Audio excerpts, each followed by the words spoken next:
أما بعد فقد قال الله تعالى وتبارك في كلامه المجيد والفرقانه الحميد.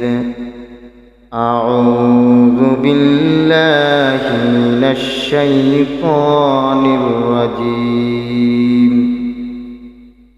بسم الله الرحمن الرحيم.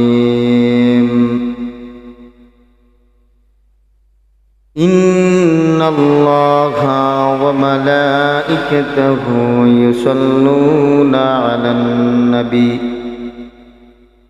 يا أيها الذين آمنوا صلوا